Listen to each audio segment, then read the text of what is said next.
Hey guys, MCU Collector here with another figure review. Next up, we actually have the Jazwares AEW. This is a Vault exclusive, the Jazwares Vault. It's their online shop. This is the 3-pack of the Death Triangle. Rey Fenix, Penta, L0, Miedo, and the Bastard Puck.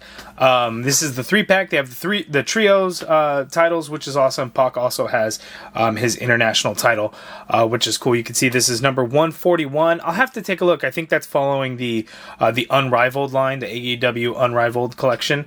We'll go there. The exclusive sticker does say 1 of 3,000, so we're 3,000 of these made. It says it has the 9 pieces. It's 3 figures. Each figure has 2 hands. It is not including the belts, which is kind of interesting. So it should be like 14 pieces in total if you include the belts. We get this awesome slipcover here. It has the Death Triangle, has the logo there in the front, which is cool. And then here on the back, we get a look at all 3 of them. We get like the signatures there, and that looks pretty cool. There is a skull design up here. It's probably really hard to see, and I'm showing it upside down. But I want to just take off the slip cover because it's in the way. And this thing is really cool. You can see it says Death Triangle there, but like the back of each box actually shows the wrestler there. So we got Penta there, you got Pac there, and then you got Rey Fenix there. And then we flip it over, and it comes to somewhat of a triangle. And then we have our 3 figures. So we got Rey Fenix there, we got Pac in the middle, and then we got Penta all the way off to the side. The suits that they're wearing look really, really good. The ring attire, ring gear look pretty awesome. So I'm excited to have these. I'm especially excited for the Trios Championships because this is the first time that they are being released, and I would imagine it's the only time that they're probably going to release. I could be completely wrong on that, but if you guys follow me on Instagram, you guys know that I love the wrestling belts for action figures. I just think they're so incredibly well done, and they just look amazing in tiny form. So I have here all of the AEW championships that have released so far. So I got like the Triple B Burberry, the big Burberry belt for MJF. I have all of the championships that have released so far. So as you can see, I will continue to get them all. I know that there's going to be the 2-pack for the ROH tag team titles that are going to be coming soon. So I'm going to be excited to get that 2-pack when I think it's been revealed. I don't know when it's going to be going up on the Jazwares Vault site, but that should be kind of coming up at some point. So I'm going to add the trios to here, so I'm excited for that. This will be my first time reviewing an AEW figure. I've had a couple over the years, but I'm going to open these up and we're going to take a look at each figure. I just have to figure out how this packaging even opens up. I'll take a look. Okay, so they actually come out in these nice trays, each one of them, so it's nice and easy to pull them out. Not a big deal there, so let's go ahead and get these guys out of the trays, though. Okay, so here we have the Death Triangle figures out of the package, and we're going to take a quick look at each one, and we're going to talk about their accessories. So each one comes with an extra set of hands. So Rey Fenix, and I already swapped out one of his hands. He's got gesturing hand there. He's got 2 grip hands there. So he unfortunately doesn't come with any fists. His left hand is just kind of straight out there. Then he's got the gesturing right hand, but no fists, unfortunately. Pac has 2... grip hands, or one's definitely a grip hand, the other one may just be a little bit open, but he does come with a pair of fists, so that is pretty good. And then Penta, he's got these hands here which have the hand wraps, and then you can see the tattoo on fingers, and I'll get a closer look on the other ones. So for one of the left hands, he has a full gloved hand. That he only has that one that's full gloved, and then he's got his gesturing, taunting hand there. And then of course we have the title belt. So we have the trios belts. So we got 3 of these bad boys, and then some of them are a little tricky because how you fasten them, how you connect them. Some of these are a little bit warped, so I'm probably gonna have to like heat them up. And then try and get them in there so I can get them in there. But looking at the details of the trios belts, man, they just look beautiful, don't they? You can see it says trios on there. I love the vac metal and then the added paint details and everything like that. That's why I love these things. They're truly are teeny tiny versions of the actual championship belts, and I just love that. Even the buttons there get some gold paint. Just looks so nice. And of course, because they are trios, we've got 3 of them. So there. And I wonder if the Acclaimed... I thought I saw a box. I know they just did a box set. I think that was exclusive to Ringside Collectibles, but I think there might be another box set where it's going to have the trios belts and the pink straps. Or am I thinking that and it's made up? I don't even know. And then we have the international title here that Pac has. This was released also before in a 4-pack that was exclusive to Amazon that came with Orange Cassidy. So I actually already have this belt. And then fun fact, Rey Fenix was actually the champion when I had seen these guys, minus Pac. I didn't see him live, nor have I seen him as Neville in WWE. But I did go to AEW Dynamite. That was...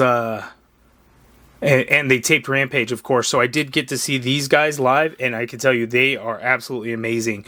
I forget, Rey Fenix fought against, I want to say Nick Jackson of the Young Bucks for the title, and he retained. So it was a really awesome match there, and then you could see this title.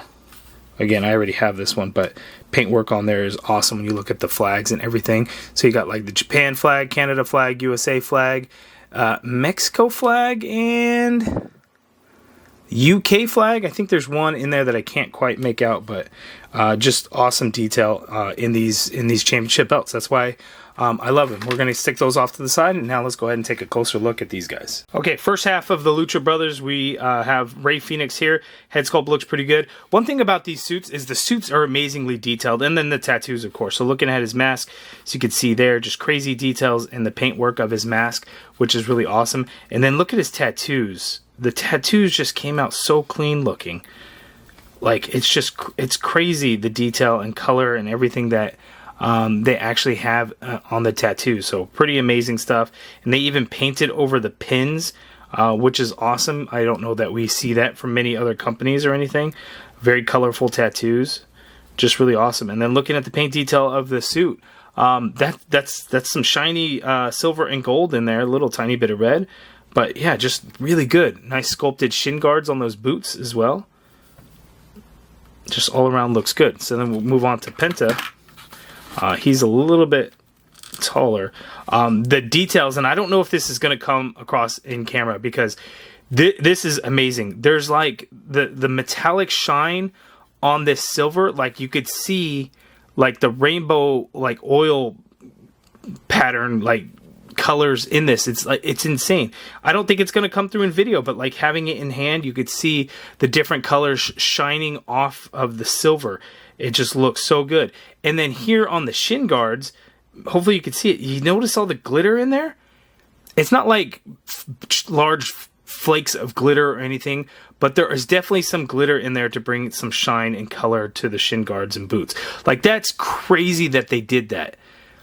It's just insanely detailed. Like, see certain angles, you could kind of see some pinks, right? Just crazy that how they were able to do that in like that silver mesh like areas.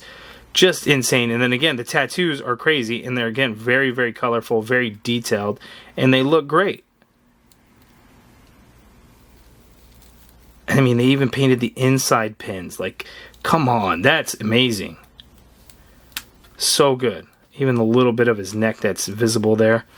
So good. And then the mask itself, look at the details in the mask. Just awesome. And then Pac, he's got like he's got one of the weirdest head sculpts. His ears kind of sticking out there.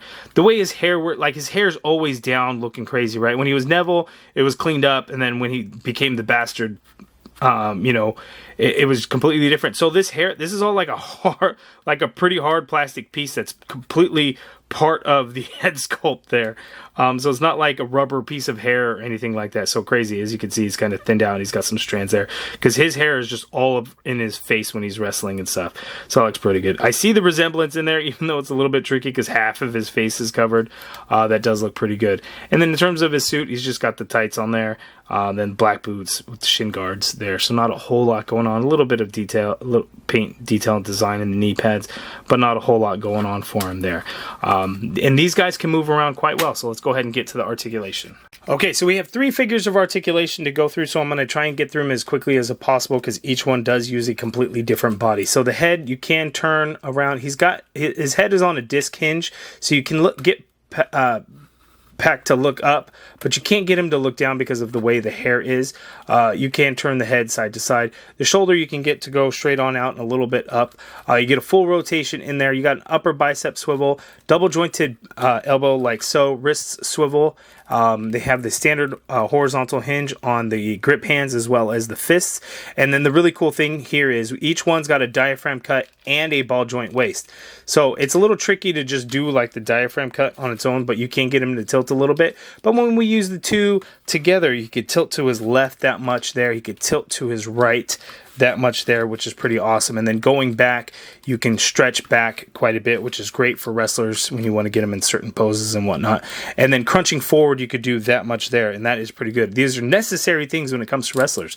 You get a swivel at that diaphragm, and then you get a swivel at the waist as well. Legs go out that far apart, which is great. You can't kick forward only that far, but you can work the leg a little bit and, you know, do certain things. Like if you want to get like a kick, you know, you can definitely move him around to be able to do that. We got an upper thigh cut in there, double jointed knee like so. The knee pad does hinder somewhat, but you know, it gives it a nice realistic look when you have that knee pad in there.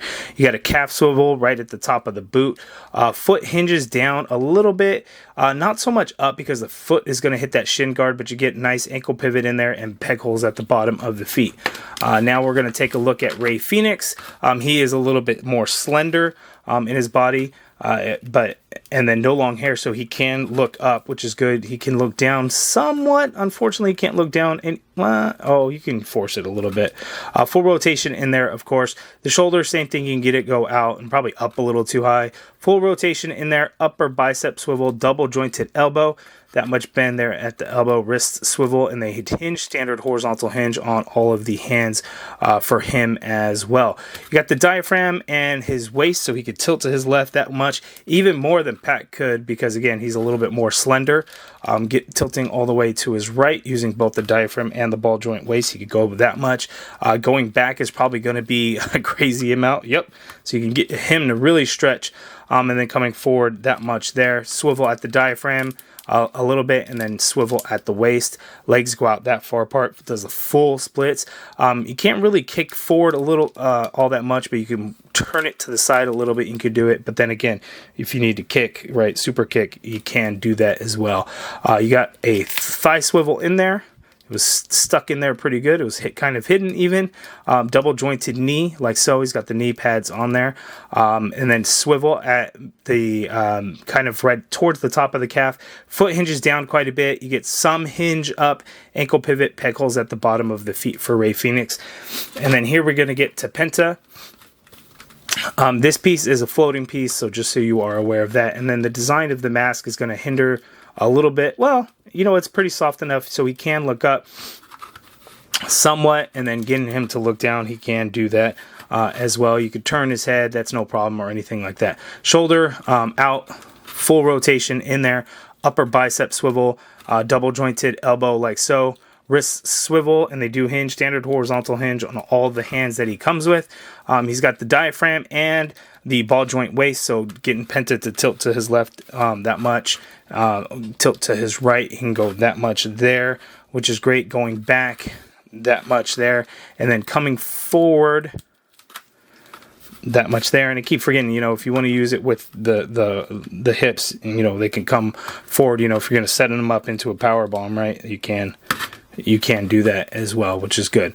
Legs go out that far apart, full on splits. He can kick forward, actually really high. Look at that. He can kick the highest out of any of them, which is great. You got an upper thigh cut in there, double jointed knee like so.